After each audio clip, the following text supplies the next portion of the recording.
찬송하면서 또 예배를 준비합시다.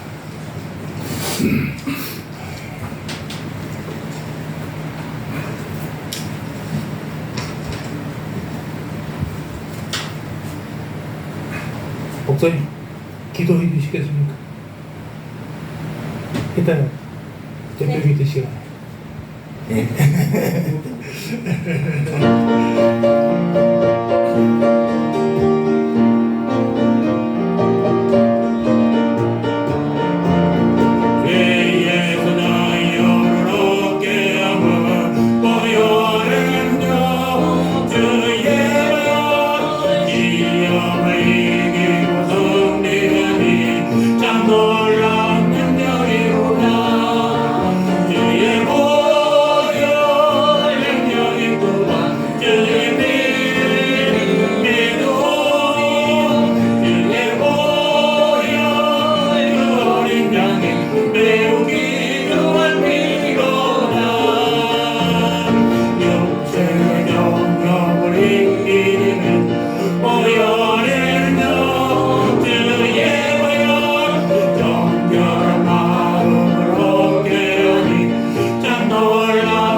종업을 이기는 보혈의 명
성자와 성령의 이름으로 올려드리겠습니다.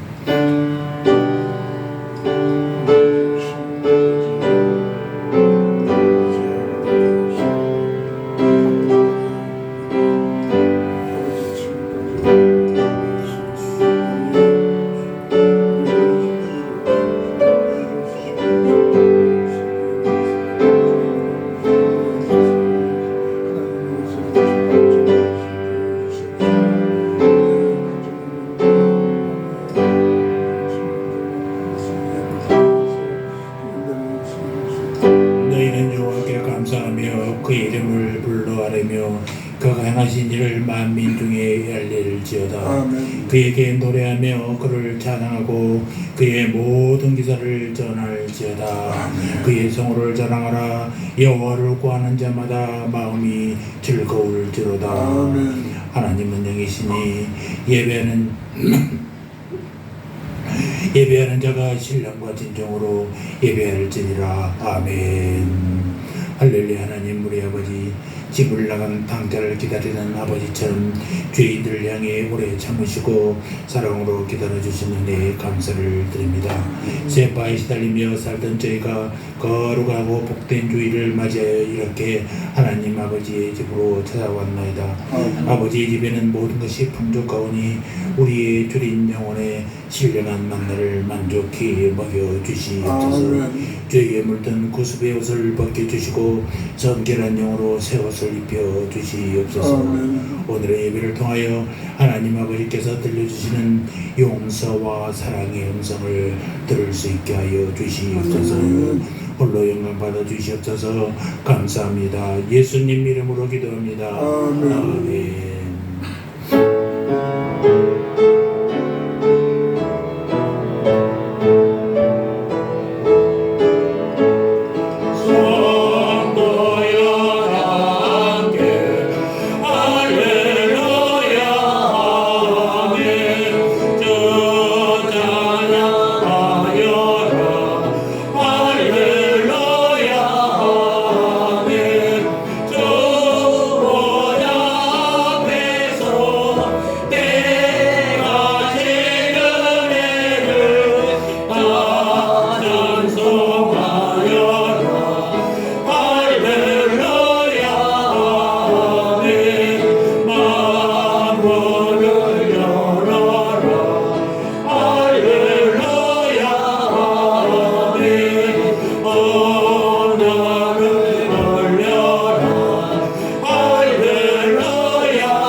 전능하사 천지를 만드신 하나님 아버지를 내가 믿사오며 그 외아들 우리 주 예수 그리스도를 믿사오니 이는 성령으로 잉태하사 동정녀 마리아에게 나시고 본디오 빌라도에게 고난을 받사 십자가에 못 박혀 죽으시고 장사한 지 사흘 만에 죽은 자 가운데서 다시 살아나시며 하늘에 오르사 전능하신 하나님 우편에 앉아 계시다가 저희로서 산자와 죽은 자를 심판하고 계시리라. 성령을 믿사오며 거룩한 공회와 성도가 서로 교통하는 것과 죄를 사하여 주시는 것과 몸이 다시 사는 것과 영원히 사는 것을 믿사옵나이다. 아멘. 교독문 28번 시편 63편을 교독하겠습니다. 하나님이여 주는 나의 하나님이시라. 내가 간절히 주를 찾되 물이 없어 마르고 황폐한 땅에서 내 영혼이 주를 갈망하며 내 육체가 주를 앙모하나이다. 내가 주의 권능과 영광을 보기 위하여 이와 같이 성소에서 주를 바라보나이다. 주의 인자하심이 생명보다 나음으로 내 입술이 주를 찬양할 것이다. 이름으로 나의 평생에 주를 송축하며 주의 이름으로 말미암아 나의 손을 들리다. 골수와 기름진 것을 먹음과 같이 나의 영혼이 만족할 것이다. 나의 입이 기쁜 입술로 주를 찬송하되 내가 나의 침상에서 주를 기억하며 새벽에 주의 말씀을 작은 소리로 움직일 때에 하오리니 주는 나의 도움이 되셨습니다. 내가 주의 날개 그늘에서 즐겁게 부르리이다. 아멘. 자리에 앉아 찬송합니다.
차장한 목사님 오셨는데 차장현 목사님께서 우리 세암교와 우리 성도들 위해서 기도해 주시겠습니다.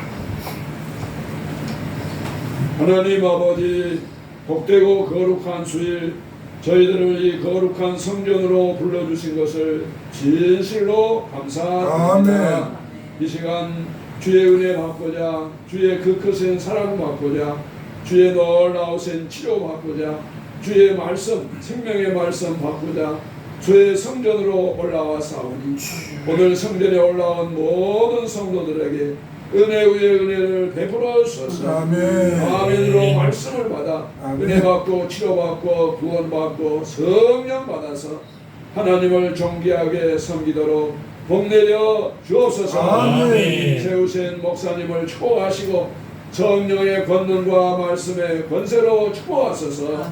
하나님의 말씀이 선포될 때 하나님께는 영광이 되게 하시고 아멘. 말씀을 받는 모든 성도들에게는 은혜 받고 회개하고 고침받고 하나님의 약속된 축복과 은혜를 누리는 은혜의 시간 되게 하여 주시옵소서. 아멘. 하나님의 선한 뜻이 계셔서 새암 교회를 이곳에 세워주신 줄로 믿습니다. 아버지. 예수님이 핏값으로 세운 교회, 이 성전에 올라온 모든 성도들에게 주 예수를 믿어서 저희의 배에서 생수의 강이 흘러 넘쳐나서 영원히 목마르지 않는 아멘. 생수로 이 시간에 마시게 하여 주옵소서. 아멘. 온 성도들이 기뻐하며 감사하며 아버지. 주님이 내게 베푸신 그 사랑을 감사하며 충성하고 봉사할 수 있도록 영혼이 잘됨같이 범사가 잘되고 강건케 하여 주옵소서. 아멘. 오늘 마음은 울지만 성전에 올라오지 못한 성도들에게도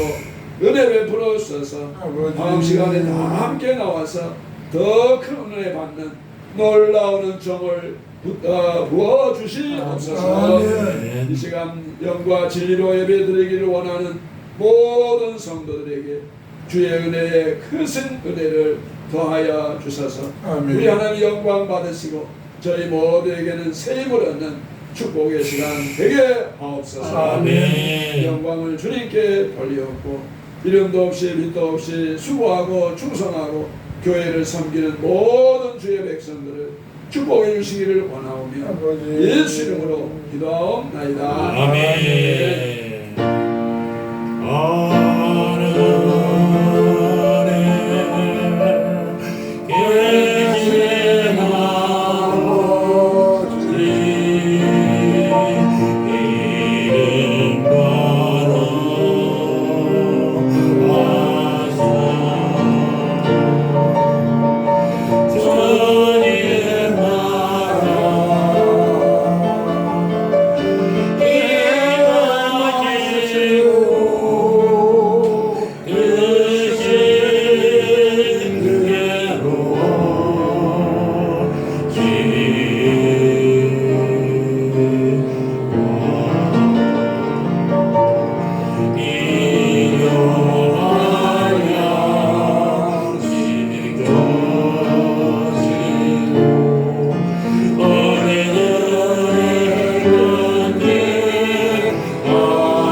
목사님 가정에서 10회 1조로 감사함 드렸습니다.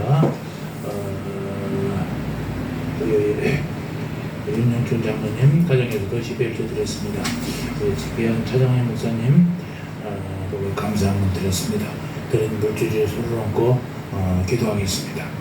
할렐루야. 거룩하신 아버지 하나님이여, 복되고 거룩한 주일을 맞이하여 주님 앞에 나와 예배드릴 수 있도록 특권을 주시옵시고 주님의 신령한 은혜를 맛보게 하여 주셔서 참으로 감사합니다. 이 시간 한 주 동안 저희들에게 일할 수 있는 힘과 건강을 허락해 주시고 때마다 줄이지 않도록 지어주신 주님의 사랑과 은혜가 너무나도 놀랍고 감사하여 수고의 어둠 물질 가운데서 정성껏 떼어서 주님 앞에 드립니다. 저희들이 드린 예물 기쁘게 받아 주시옵소서. 이 더위에 전국을 누비며 거리째를 다닌 우리 장로님, 주님께서 특별히 그 행들도 지켜주시옵시고 그 어려져도 아버지는 지켜주시고 아버지 그 가정도 지켜주시옵소서. 아버지 영광 나타나는 일들이 매일매일 간증으로 나타나게 하여 주시옵소서. 귀한 찾아가는 집사님, 장로님, 목사님, 이 세안교회를 방문했습니다. 아버지여, 복된 자리가 되게 하여 주시옵시고 또 우리 모두에게 힘이 되고 위로가 되는 아버지여 함께하는 예배가 되게 하여 주시옵소서. 사랑하는 박 집사님들 건강 지켜주시옵시고 아버지여 목숨 다할 때까지 주님 영광 나타내는 귀한 삶이 되게 하여 주시옵소서. 주님 앞에 예물을 드릴 때 혹시 인색함이나 억지로 드리는 손길이 없도록 하시고 주님의 은혜에 넘쳐 흐르는 감격을 가지고 즐거운 마음으로 드리는 저희들 되게 하여 주시옵소서. 주님께 드려진 이 귀한 예물들이 사용되는 곳마다 하나님의 영광이 나타나게 하시고 아멘. 주님의 사업과 교회와 복음 전파하는 일에 귀하게 사용되어지게 하여 주시옵소서. 이 시간 저희들이 드린 예물을 받아 주시옵시며 감사합니다. 예수님의 이름으로 기도합니다. 아멘. 감사합니다. 목사님들 오시고 또 도분이 오시니까 그냥 교회가 훨씬 더 살아날 것 같습니다. 문 집사님께서는 군산에 내려가셔서 전화 왔습니다. 다음 주에 또 오셔서 함께 예배드릴 수 있을 것입니다. 방송으로 보고 있는 3분 정도가 보고 있더라고요. 부산에서 양양에서 보고 계시는데 여러분들 거기 함께 영상으로 드리는 성도들에게도 은혜가 넘치기를 주의 이름으로 축원합니다. 아멘. 자, 예배 영상은 예배 끝난 후에 바로 올려드리도록 하겠습니다. 한국기독남성합창단 정기연재가 9월 14일에 있는데 여러분 함께 기도해 주십시오. 제가 한 20년 동안 활동했고 지금은 이제 활동을 못하니까 단목으로 있습니다만은 늘 함께 연습할 때 가서 위로를 해드리지 못한 게 그렇습니다만 우리가 모두가 멀리서라도 함께 기도해서 이 40주년 연주회가 잘 성대히 잘 이루어지도록 하나님께 영광되어지는 그런 연주회가 되도록 여러분 기도해 주시기 바랍니다. 우리나라 이게 개인 합창단, 개별 합창단들이 역사가 이렇게 오랜 게 많지 않습니다. 합창 문화가 70년대는 상당히 많이 발달했는데 그동안에 좀 참 침체되어 있었어요. 그러나 개별적으로 우리 단원들은 음악을 전공한 사람들은 아닙니다. 다 작은 교회에 지휘자로 활동하는 비전공자들이에요. 그럼에도 불구하고 40년 동안 이렇게 이어온다는 건 하나님의 은혜가 아니면 안 됩니다. 78년도 육군 합창단들이 제대하면서 4명이 모여서 시작했던 것이 지금까지 43년 됐습니다. 코로나로 3년 동안은 정기 연주를 못했는데 이번에 40주년 하게 됐습니다. 정말로 하나님께 영광 돌리는 귀한 정기 연주가 되기를 여러분 꼭 기도해 주시기 바랍니다. 예배 후에도 식사하면서 또 사랑의 교제도 나누겠습니다. 다음 주 기도는 윤여준 장로님, 세 번째 주는 우리 우춘호 권사님께서 해주시기 바랍니다. 자, 오늘 말씀은 누가복음 4장 14절에서 21절까지입니다. 누가복음 4장 14절로 21절까지. 자, 성경을 찾아놓고 우리 화면을 보면서 함께 봉독하겠습니다. 누가복음 4장 14절로 21절까지. 자, 자유인 줄 알고 14절부터 한 절씩 저와 여러분이 교도하시겠습니다.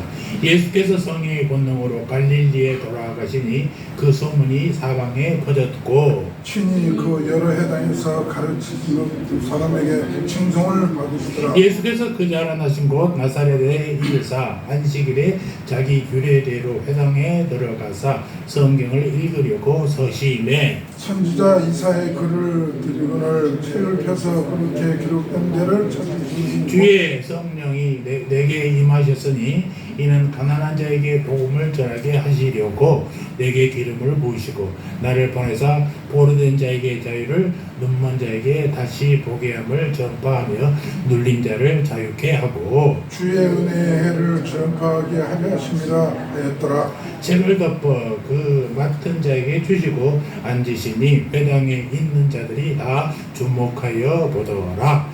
이에 예수께서 그에게 말씀하시되 이 글이 오늘날 너희 귀에 응하였느니라 하시니. 아멘. 자, 오늘은 성령이 임하면 10번째입니다. 성령 강림주일 이후에 계속해서 성령이 임하면 어떤 일들이 이루어지느냐라는 것을 이제 계속 말씀했는데 오늘은 진정한 자유가 이루어집니다. 자, 우리 다 같이 한번 따라해 볼까요? 성령이 임하면 진정한 자유가 이루어집니다. 아멘.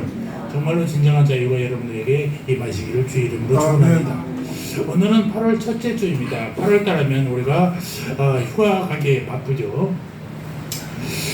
휴가 덕분에 우리 귀한 차장의 목사님들 만나게 되고 여기서 만나게 되고 너무나 감사합니다만 8월은 우리 또 광복절이 있는 달입니다. 다음 주가 이제 광복절 주이기도 합니다만은 우리 민족이 일제 36년 동안에 고통받고 그 고통받는 곳으로부터 자유와 해방을 얻는 광복의 날이 이 8월 달에 있기도 합니다.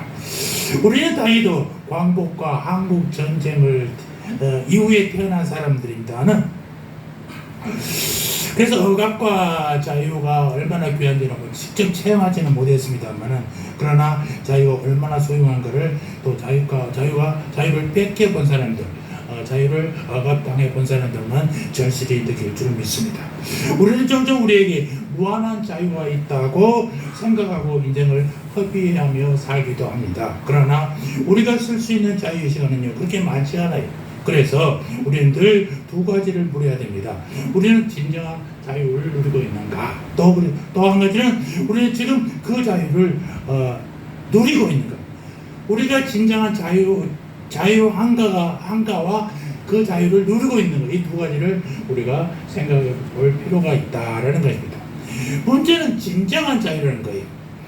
1930년대 미국의 루스벨트 대통령은 세 가지 자유를 말했죠. 빈곤에서부터 의자의 자유, 불안으로부터의 자유, 공포로부터 자유, 이 세 가지를 얘기했습니다. 빈곤으로부터 자유는 경제적인 자유를 말씀합니다. 사람이 자유하려면 우선 먹는 문제가 해결되어야 되는 것이죠. 그래서 배고파서는 정말로 자유하지를 못하는 것입니다. 두 번째, 불안으로부터 자유. 이건 사회적인 자유인데요. 사람이 자유하려면 차별 대우도 받지 않아야 되고 정말 밤길에 자유롭게 다닐 수 있어야 되고 사회적 안정과 평화가 보장되는 곳, 이런 곳이 불안으로부터의 자유인 것입니다. 요즘 갑자기 묻지마 범죄가 많이 일어나지 않습니까? 아무 이유 없이 아무 데나 가가지고 칼부림을 하고 사람들이 해치는 이런 경우인데 이것도 뭐 유행이 아닌가 생각도 됩니다만 여러분들 정말 조심하시기 바랍니다. 또 공포로부터 자유는 정치적인 자유일 수 있습니다.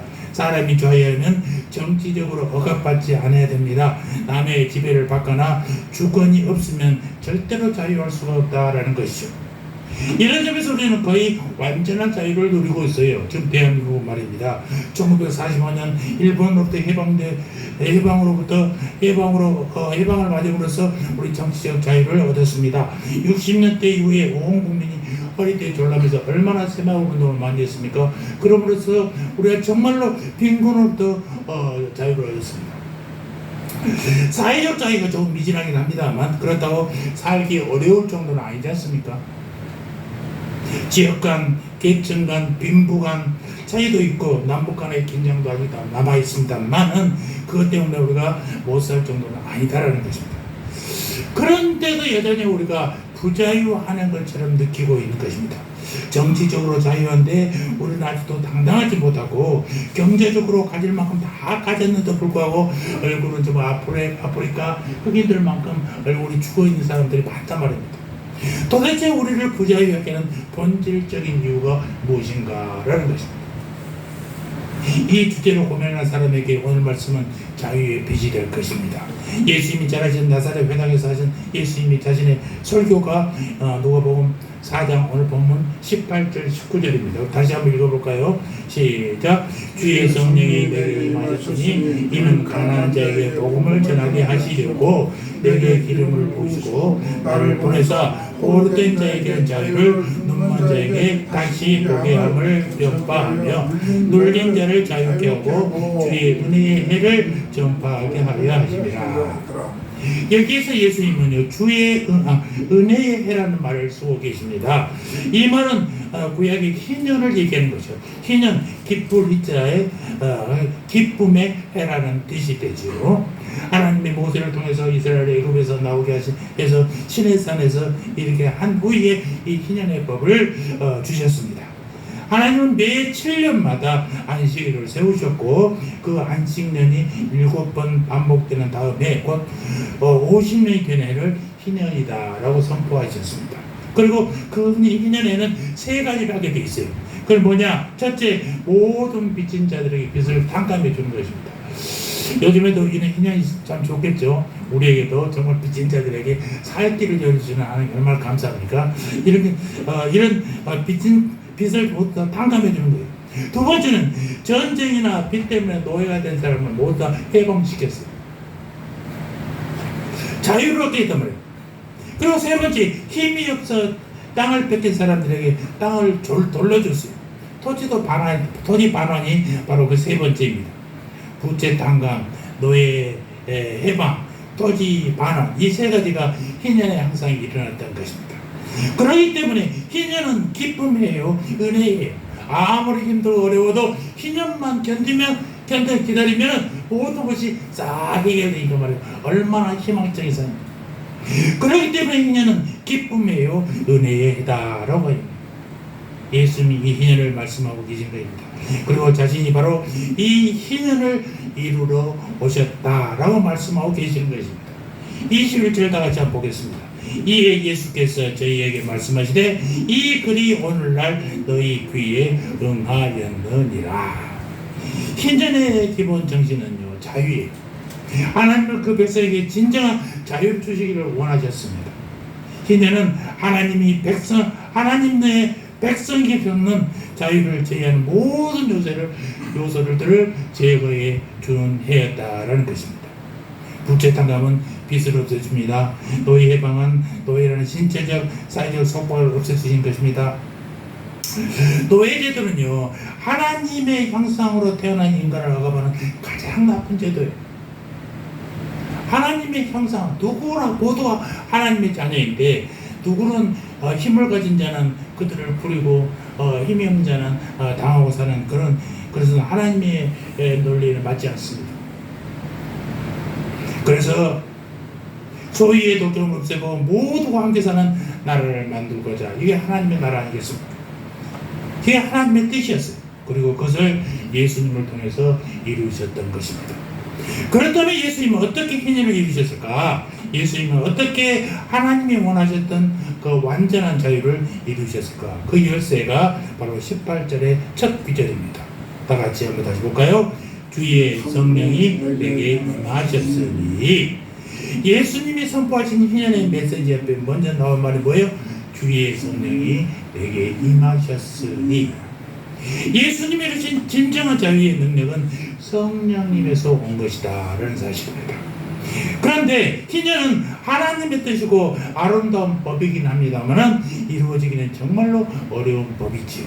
왜냐하면 희년을 이루려면요 사람들이 포기해야 할 것들이 너무나 많기 때문에 그렇습니다. 자기 속에 있는 욕심을 버려야 됩니다. 이미 가지고 있는 기득권 다 포기해야 됩니다. 정치적, 사회적으로 누리던 것들 다 놓아야 됩니다. 사람 속에 있는 권력의 의지, 노예의 근성, 부질없는 탐욕, 소유 모두 포기해야 하는데 그것이 쉽지 않다라는 것입니다. 그렇기 때문에 이제는 하나님의 강력한 소원에도 불구하고 이스라엘 역사 속에서 한 번도 실현된 적이 없었다는 사실입니다. 제도가 희년을 실현시킨 것이 아니라 사람이 희년이 실현시키기 때문에 어렵다는 것입니다. 제도대로도만 된다면 얼마나 쉽겠어요. 그런데 제도는 제도인데 그것을 사람이 만들어야 되는 그게 어렵다는 것입니다. 우리나라도 법이 없어서 안 되는 게 아니라 법이 있어도 사람이 그 법을 교묘하게 틀어서 자기 유익한 대로 사용하지 않습니까? 그래서 문제가 있는 거예요. 그런데 유일하게 한 번 딱 희년이 실현된 적이 있었는데 그것은 예수님을 통해서였다라는 사실입니다. 예수님의 삶을 통해서 희년이 이루어졌고 예수님의 말씀을 통해서 희년이 선포되었고 예수님이 십자가를 통해서 희년이 완성되었습니다. 그러면 어떻게 그렇게 되었을까? 그 능력의 비결이 16절에 있습니다. 16절을 다 같이 한번 다시 한번 보겠습니다. 18절 시작. 주의 성령이 내게 임하셨으니. 성령님이 비결이라는 거예요. 성령님이 그 일을 하셨습니다. 성령님이 예수님에게 오니까 희년이 이루어졌다라는 것입니다. 예수님의 일생을 살펴볼 때 가장 눈에 띄우는 것은 예수님은 성령으로 충만한 분이었다는 사실이에요. 아멘입니까? 아멘. 예수님은 일생 성령님과 동행한 분이었어요. 예수님과 성령님과의 관계는 그가 성령으로 잉태된 것으로부터 시작되는 것입니다. 마태복음 1장 18절 여러분들 잘 알고 계신 성경 구절이죠. 그 모친 마리아가 요셉과 정혼하고 동거하기 전에 성령으로 잉태된 것이 나타났더니 성령으로 잉태됐다는 것입니다. 예수님은요 우리가 출발부터가 전혀 다른 사람입니다. 그런 성령으로 잉태되었고 성령으로 시작된 분이에요. 예수님 또한 성령으로 자라나셨습니다. 누가복음 1장 80절에 이렇게 기록되어 있습니다.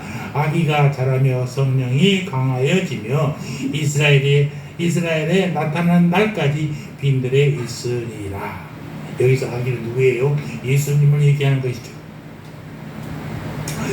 예수님이 태어나고 자라는 과정을 한마디로 이렇게 요약할 수 있습니다. 심령이 강하여지매. 심령이 강하여졌다는 말은 무슨 말이냐? 성령 안에서 계속 자라났다라는 말씀입니다.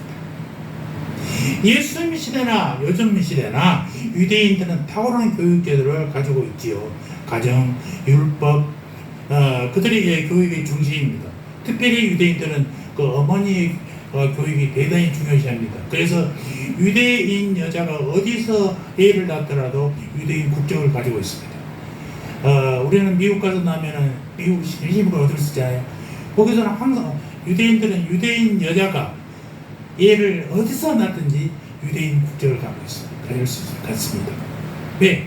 그 어머니로부터 계속해서 가정에서 계속해서 율법을 교육하니까 말입니다. 그래서 가정 교육이 대단히 중요합니다.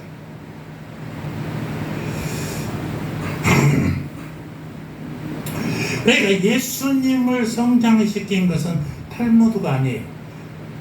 랍비 교육이 아니에요. 성령님이었다는 사실입니다. 그리고 그 목표는 강한 사람이었어요. 강한 성령 안에서 강한 사람. 이것이 성경적 교육의 목표인 것입니다. 그리고 누가복음 3장에 보니까 세례 받을 때도 성령이 임하셨어요. 누가복음 3장 21절 이후에 보니까 예수께서 요단강에서 세례를 받으실 때 성령이 비둘기같이 그 위에 강림하시더니 라고 기록하고 있습니다. 예수님의 세례가 요한의 세례와 달랐던 것은 예수님의 세례는 성령이 임하였다는 것입니다. 성령이 임한 세례였어요. 전혀 다르지 않습니까? 세례는 죄를 씻는 것입니다. 죄를 씻는데 아무리 물을 많이 부어도 수질이 좋은 물 써도 그것이 물로 씻어집니까? 그렇지 않습니다. 죄는 씻어지지 않아요. 성령님이 아니고서는 죄를 씻을 수가 없습니다. 가끔 침례가 좋으냐 세례가 좋으냐라고 합니다만은 물로 씻어서 죄를 없앤다면 얼마든지 씻을 수 있습니다. 얼마든지 저 설악산 깨끗한 계곡물에서 침례를 해야 제대로 된다고. 아무튼 그런 엉터리.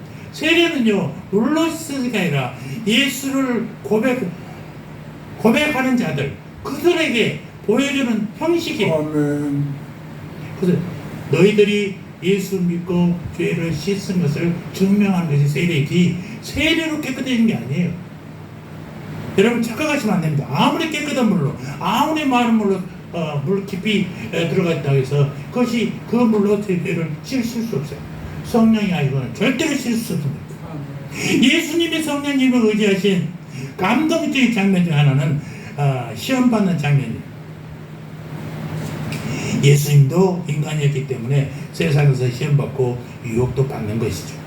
그러나 그때마다 이길 수 있었던 것은 성령의 능력이 그에게 임하였기 때문인 것입니다.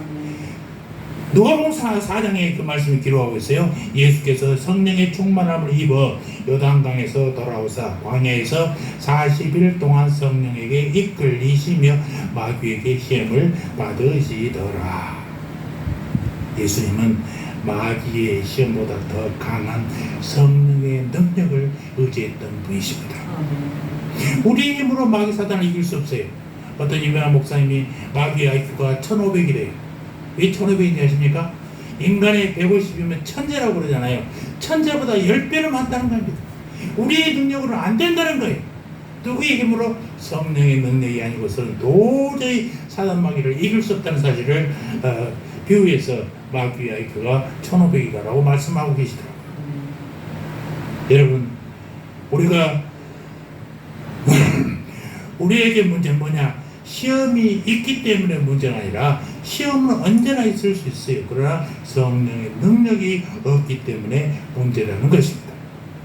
그리고 마지막으로 히브리서 9장 14절이 아주 중요한 말씀하고 있는데, 예수님이 어떻게 그 힘든 십자가를 지고 자신을 하나님께 드렸는가에 대한 해답이 거기에 나옵니다. 제가 읽어드리겠습니다. 하물며 영원하신 성령으로 말미암아 흠없는 자기를 하나님께 드린 그리스도의 피가 어찌 너희 양심으로 죽은 행실에서 깨끗하게 못하겠느냐 라고 말씀합니다. 예수님이라고 해서 십자가가 두렵지 않다고 생각해서는 안 됩니다. 예수님도 인간이셨어요. 인간이지만 신이셨어요. 신이란 인간이에요.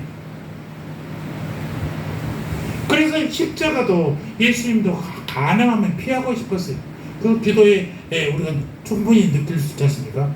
그 고통, 여러분 십자가의 고통이 얼마나 고통스럽겠습니까? 스파르타쿠스의 그 영화를 보면 로마에서 노예들이 반란을 일으킨 사건입니다. 그 내중에는 이제 엄청난 로마의 군인들한테 다 잡히지만은 그 잡힌 모든 그 반란군들이 성 밖으로 전부 다 전봇대만큼 다닥다닥 붙어서 십자가에 묶여놓습니다. 못 박지도 않습니다. 못 박으면 피라도 흘릴 수 있지만 이거 완전히 줄로 묶어놓습니다. 그럼 어떻게 돼요? 떼약볕에서 바짝 마를 때까지 죽습니다. 이게 십자가의 형이에요. 창으로 찌르고 못으로 박으면 빨리 죽을 수도 있지만 그렇지 않습니다. 얼마나 힘든 것도 그 마지막 장면, 그 영화 장면이 찍었어요. 그걸 보면서 예수님의 십자가야 옷으로 받고 창으로 찌르고 그랬으니 그렇지만 바짝 마를 때까지 시간이 얼마 갈지도 모르는 거죠.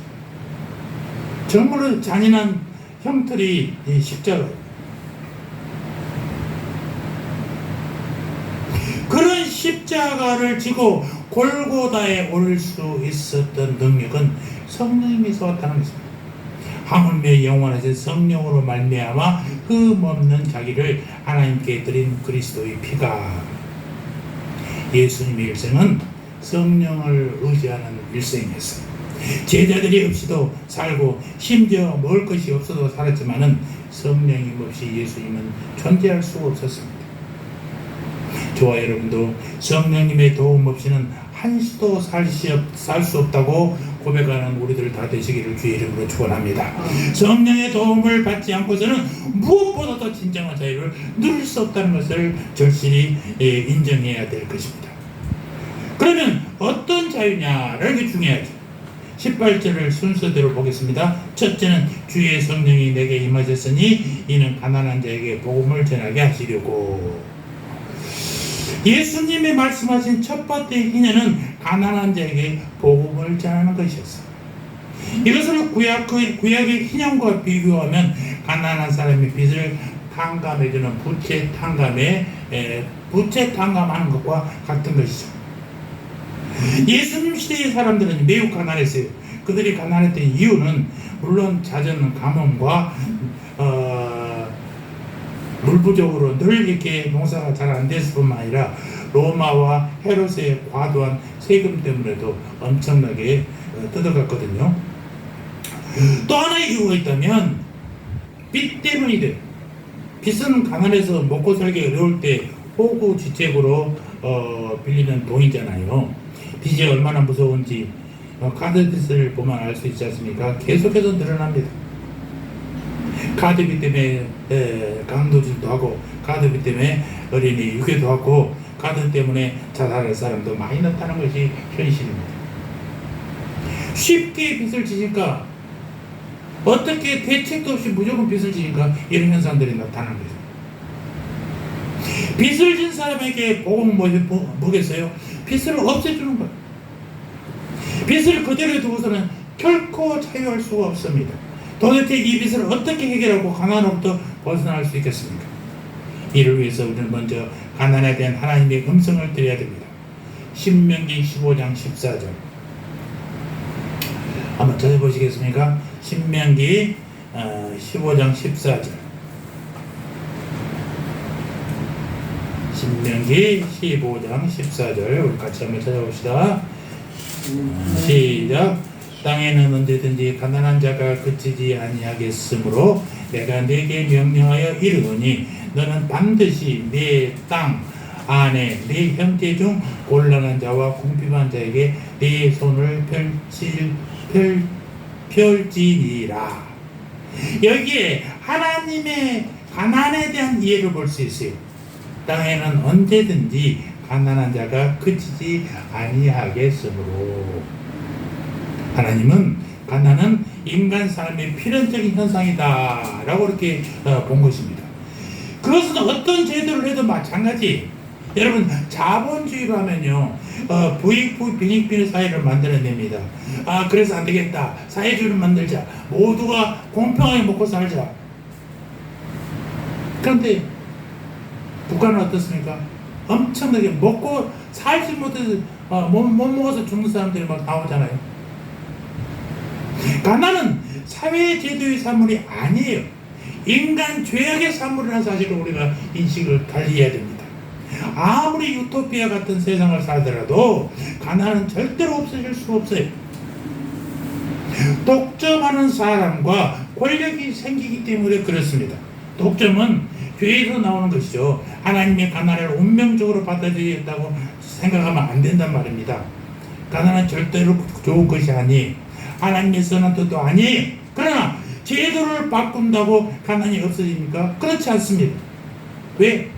가난은 죄의 산물이기 때문에.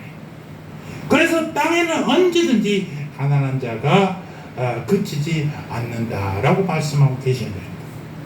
예수님도 비슷하게 말씀하셨어요. 한 여자가 300데나리라는 향유를 예수님이 발에 부르니까 가룟 유다가 그를 비난합니다.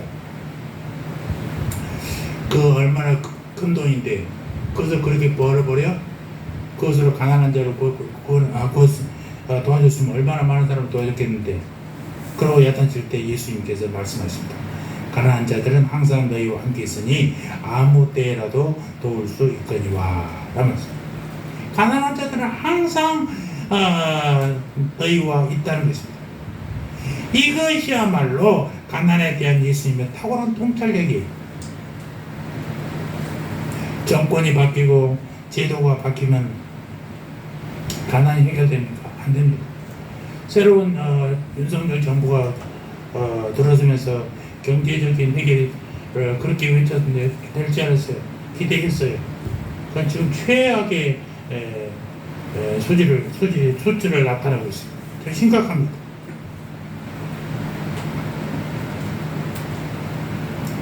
300데나리온한테는 큰 향유를 팔면 얼마나 많은 사람을 도울 수 있겠어요? 그렇다고 그것으로 모든 가난이 해결됩니까? 해결될 수 없어요. 그렇다면 해법은 무엇이냐?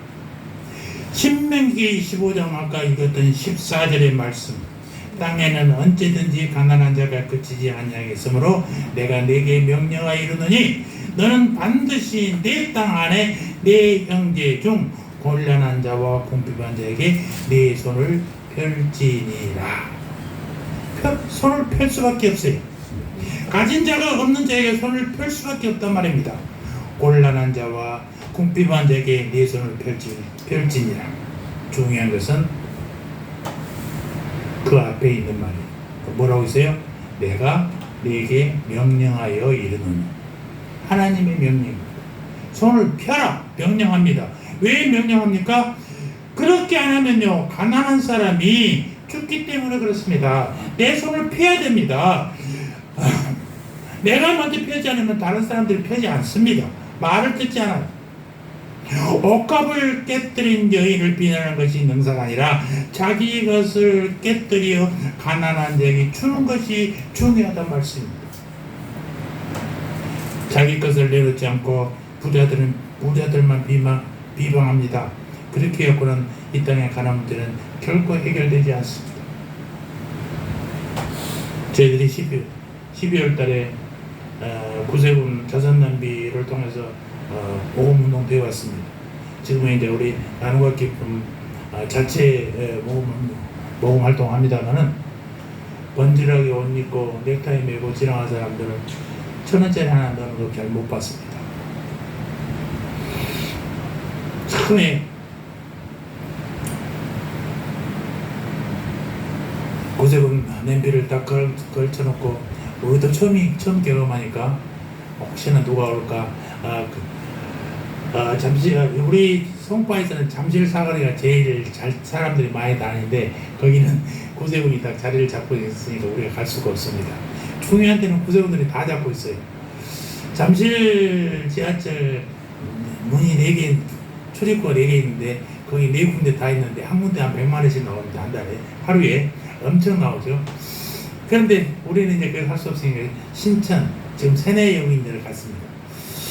보통 자선냄비가 하루에 평균 한 30만 원 정도 모여진답니다. 그 정도는 될 거라고 기대하고 갔었죠. 근데 딱 차려놨더니요, 어떤 할머니가 록색 가방을 메고 무거운 걸 끌끌 들고 오시더라고요. 근데 지나갈 줄 알았는데 딱 오셔가지고 5만 원짜리를 딱 놓고 가는 거예요. 깜짝 놀랐어요. 한참 돌아봤어요. 어디 꼭 남루한 차림의 할머니인데 그분이 5만 원 딱 놓고 가는데 야 이렇게 하면 엄청나게 모아지겠다 생각했지. 근데 밤에 술 먹고 지나가 신천역이면 거기 술 고모 시장 고모 유명합니다. 젊은이들도 많이 하고. 근데 도대체 그런 사람이 없어요. 시장 지나가는 어머니들이 아이들 데리고 지나가면서 아이들 교육을 위해서 넣고 하는 그런 장면들을 못 봤습니다. 우리가 번듯하게 옷 입고 지나갈 사람들은요 아예 접근도 안 해요.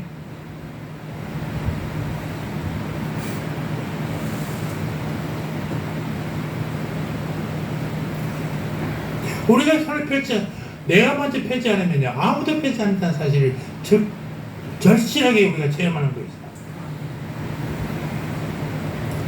그래서 부자들을 비난만 하지 말고 부자들이 안 낸다고 하지 말고 작은 어려운 사람들이 십시일반을 도와서 우리가 1,000만 원을 한 달 동안에 1,000만 원을 모았던 기억을 가지고 있습니다. 이렇게 서로에게 먼저 내미지 않으면 절대로 남을 도울 수가 없어요. 그러니까 이것은 희년과 비교하면 뭐가 있어요? 가난한 자의 빚을 면제해 주는 것이 마땅히 받을 것은 안 받고 없는 것으로 해주는 것은 면제라고 합니다. 받을 것은 다 받지 않고 깎아주는 것을 탕감이라고 해요. 면제와 탕감은 가난한 사람들에게 가장 좋은 방법이에요. 그게 하나님의 방법 아니겠습니까? 면제와 탕감은 국가와 국가 간에도 통하고 개인과 개인 간에도 통하는 것이 이것입니다. 몇 년 전 발표 세계 기아대책본부에서 발표한 거 보니까요, 세계 한 8억 명 정도가 저녁을 굶고 잠잔답니다. 저녁을 먹지 못하고 자는 사람들이 8억이라도. 이 대부분들이 여성들이고 여자들입니다. 우리의 세계가 얼마나 돈이 많습니까? 우리나라도 지금도 학생들이 굶고 있는 사람이 있어요. 지금 세대에도. 지금 세대에 굶는 사람이 누가 있냐고 하지만요, 많아요. 근데 아이들한테 그 학교를 안 가니까 더 힘듭니다. 학교에서는 그 급식으로 대체를 할 수 있는데, 이게 밖에 학교를 안 가니까 더 굶는 아이들이 많아요. 그래서 저희들이 이제 쪽지를 줬거든요. 음식점하고 계약을 해가지고 쪽지를. 이걸 가지고 가서 창피하니까 애들이 또 부끄러워서 안 먹으려고 그래요. 그래서 어떻게 그들에게 도움을 줄까 늘 고민합니다. 여러 가지 방법들을 써보고 있지만은 쉽지는 않아요. 지금 같은 세상에 밥을 굶는다? 말이 안 되죠. 음식 쓰레기는 얼마나 많은 쓰레기가 나가는지 모릅니다. 학교에서 남는 음식들 다 저희들이 받아다가 어려운 사람들 도와주기도 했습니다. 뷔페에서 남는 음식들 다 받아다가 또 이렇게 나눠주기도 했었어요. 이게 보통이 아니거든요. 매일 해야 돼요. 이거 목사님들이 한두 명 갖고는 될 수가 없습니다. 우리 손바지, 나는 같은 손바지부에도 36명의 목사님 사모들이 활동했었는데, 지금은 이제 코로나19라고 많이 떨어지고 한 12명밖에 안 남았습니다. 12교회가 남아있는데, 그럼에도 이제 그런 일을 하기가 너무나 힘들어요. 그래서 그것을 다 음식 쓰레기로 버린 게 아니라 다른 사람들이 그대로 빨리 그 시간에 맞춰서 가야 되기 때문에 힘들다는 것이죠.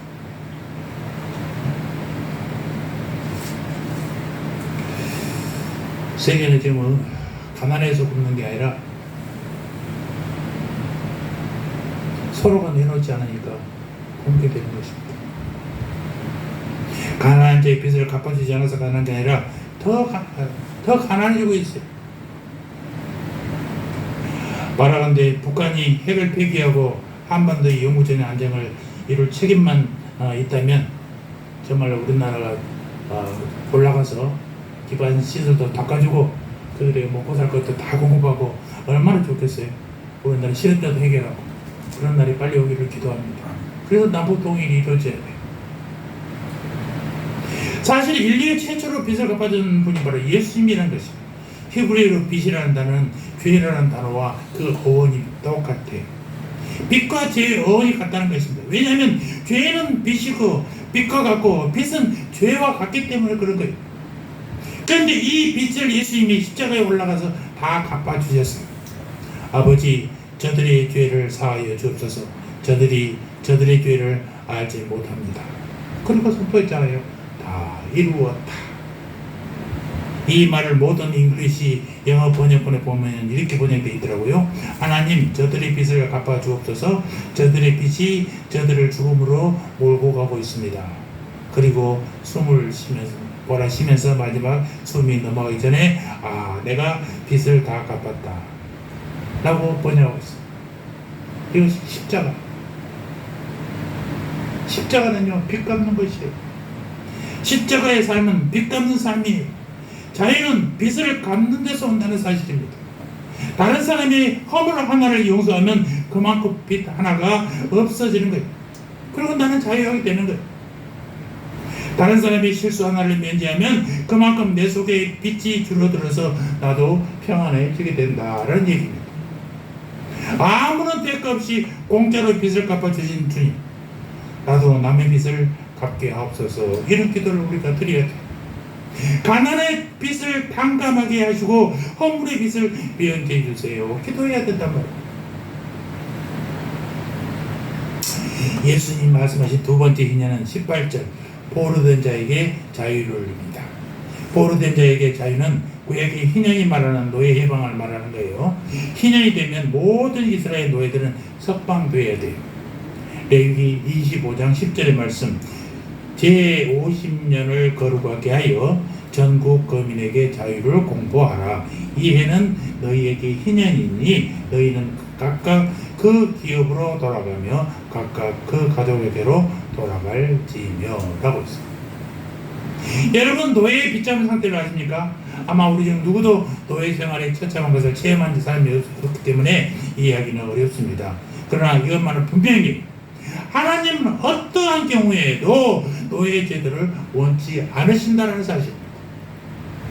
피조물이 같은 피조물에게 지배받고 억압받는 것, 그건 하나님의 창조 질서에 위배되는 것입니다. 노예 제도는 결코 복음과 양립할 수가 없어요. 복음은 자유인데 노예는 속박이에요. 복음은 평등인데 노예는 차별이기 때문에 더욱 그렇습니다.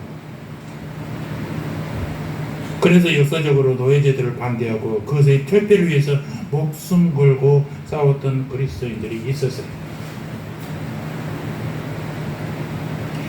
미국의 노예제도가 없어진 것은 1860년대 아브라함 링컨 때였지만 그보다 훨씬 한 100년 전부터 노예제도를 강력하게 성토했던 세력들이 있었어요.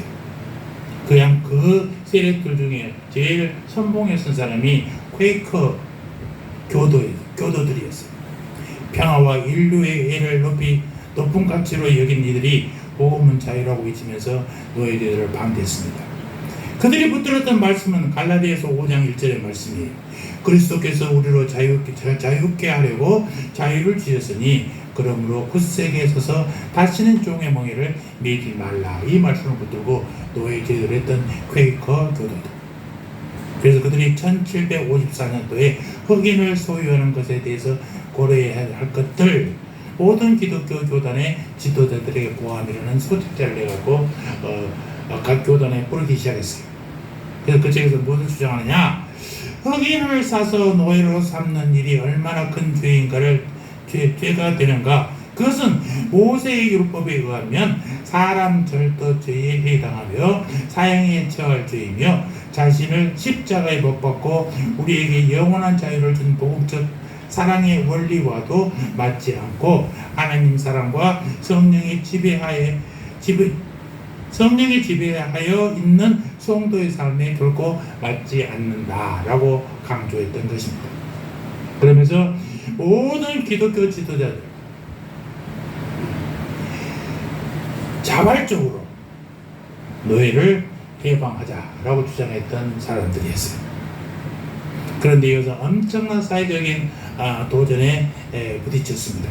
값비싼 대가를 지불하고 자기 집에서부터 노예를 해방시키기 시작했어요. 노예 한 사람에게 비싼 값을 붙여 많은 돈을 주고 노예를 내보냈단 말입니다. 자기 대가를 지불하고 노예를 해방시킨 사람들, 그것 때문에 원한도 당하고 그것 때문에 손해보고 그것 때문에 사회적 불이익 당하고 그런데도 물러서지 않는 사람들, 그들 때문에 미국의 노예제도는 그 100년 후에 완전하게 폐지될 수 있었던 것이죠. 자기들이 기득권을 넣지 않으니까, 노예들을 해방시키면 자기가 불편하니까 반대할 수밖에 없는 거죠. 우리가 자유를 누리기 위해서 영적, 정신적 속박으로 풀려나야 되는 것이죠. 우리는 물론 노예들은 아닙니다. 그러나 우리가 끊임없이 경계해야 할 것은 우리가 노예가 되지 않도록 하는 것 중에, 노예는 아닌데 스스로 노예가 되는 일들이 많이 있어요. 그것이 뭔지 아십니까? 현대판 노예제도, 중독이라는 것입니다. 중독에 빠지면요, 모두가 스스로 아무도 노예라고 얘기하는데 스스로 노예가 되는 거예요. 중독이 알코올 중독, 성 중독 이런 것만 중요하지 않습니까? 일 중독. 일을 안 하면 불안해. 그저 가만히 있으면 하루라도 편하게 쉬지를 못해. 심각한 문제.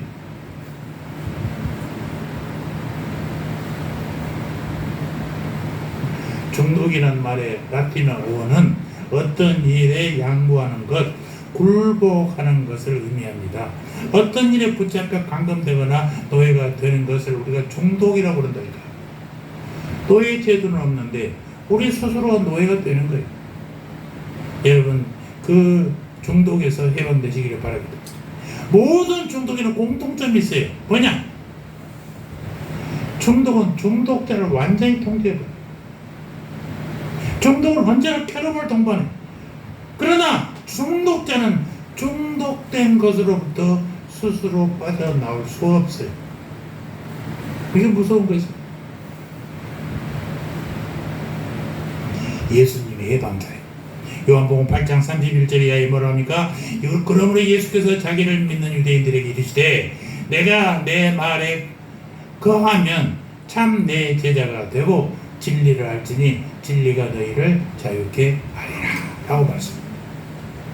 중독을 이기는 능력이 있어요. 그것이 바로 오늘 말씀 18절 주의 성령이 내게 임하셨으니. 성령은 중독으로부터 우리를 자유케 하는 신령한 능력이라는 사실입니다. 고린도후서 3장 17절도 주의 영이 있는 곳에 자유함이 있느니라 라고 말씀하고 계세요. 여러분, 어떤 중독도 어떤 속박도 구속하지 못하도록 성령님이 저와 여러분을 지켜주시기를 주의 이름으로 축원합니다. 마지막 희년은 눌린 자를 자유케 하는 희년이다 라는 것입니다.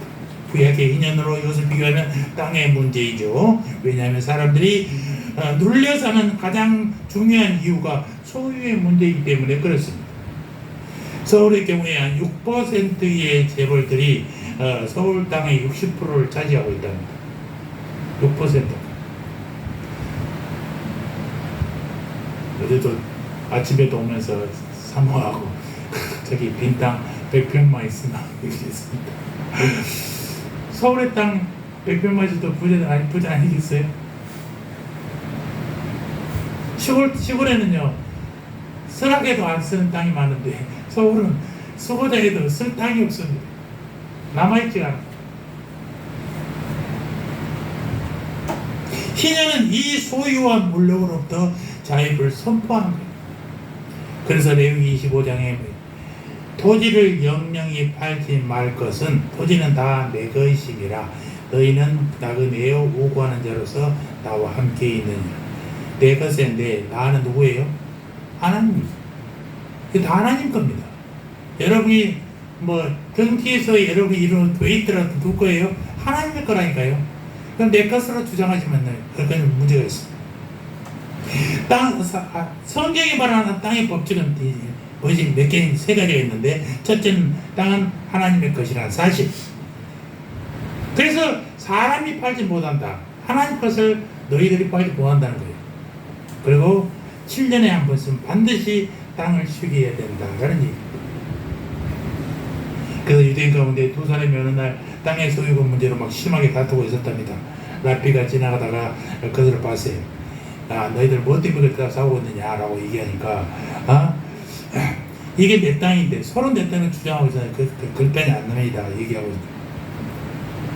그러니까 랍비가 갑자기 이상한 행동을 하는 것입니다. 갑자기 앞에 딱 엎드리더니 귀를 땅에다 딱 대는 거예요. 그럼 한참 있더니 일어나면서 지금 내가 땅에 귀를 대고 누구랑 대화를 했는지 아냐? 하나님하고 통화했는데 땅은 하나님 것이라더라. 너희 것이 아니라더라. 라고 결판을 내셨답니다. 우리는 땅의 주인이 아니라 그저 땅에서 거하다가 가는 나그네입니다. 아멘? 내 것도 아닙니다만 내 것도 아닙니다. 내 것이 아니기 때문에 정의가 이루어지지만 내 것도 아니기 때문에 자유롭습니다. 모든 것은 하나님의 것이요 하나님의 뜻대로 세움될 것입니다. 어떤 허수마귀도 하나님이 주신 자유를 빼앗을 수가 없다는 것입니다. 어떤 사람도 하나님이 정하신 뜻을 바꾸지 못하는 거예요. 땅은 하나님의 주인이고 하나님의 가장 최선으로 사용하신단 말입니다. 여러분, 이 자유를 얻으시기 바랍니다. 물질로부터의 자유를 얻으시기 바랍니다. 모든 것은 하나님의 것입니다. 가난한 자와 빚을 다 나누어 가지시기 바랍니다. 성경적, 정신적, 영적 속박 상태에서도 언제나 자유를 얻으시기를 바랍니다. 우리를 물력으로부터 소유로부터 자유하게 하셔야 되는 것입니다. 그리스도께서 우리를 자유케 하시려고 십자가에 죽으셨으니 다시는 종의 멍에를 매지 말라라고 말씀하셨지 않습니까? 저와 여러분은 이미 자유로운 백성입니다. 세상의 권력과 물질과 습관이 우리를 부자유의 늪으로 빠지게 하지 않도록 성령님을 의지하시기 바랍니다. 주의 성령이 내가 임하셨으니 주의 영이 있는 곳에 자유가 있다는 사실을 명심하시기 바랍니다. 주의 영이 있는 곳에 평안이 있습니다. 땅을 보지 말고 하늘을 바라보십시오. 하늘은 경계도 없습니다. 끝도 없습니다. 성령님이 주시는 자유를 마음껏 누리는 우리 새하늘 가족들 다 되시기를 주의 이름으로 축원합니다. 할렐루야. 아버지 하나님 감사합니다.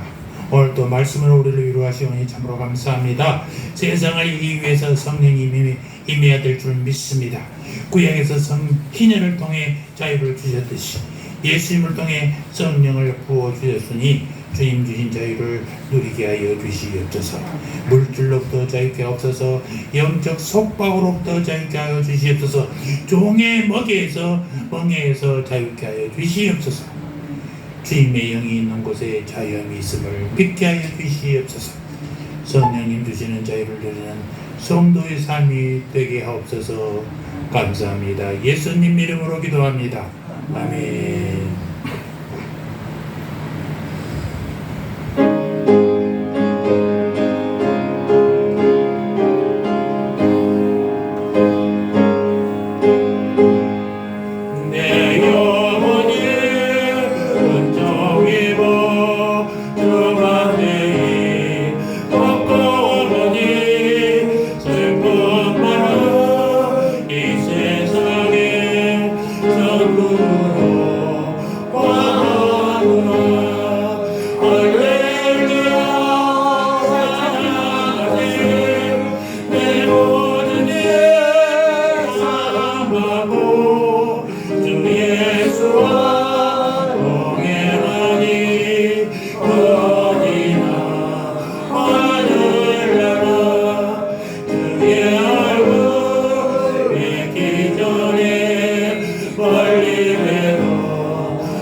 이제는 우리 구주 예수 그리스도의 은혜와 하나님 우리 아버지의 사랑과 성령 하나님의 교통하심이 성령님 임하여 자유함을 얻기를 간절히 바라는 고개 숙인 주님의 백성들 머리 위에 저들의 가정과 자녀와 삶의 터전 위에 이제부터 영원토록 영원 무궁토록 함께 있을지어다. 아멘. 아멘.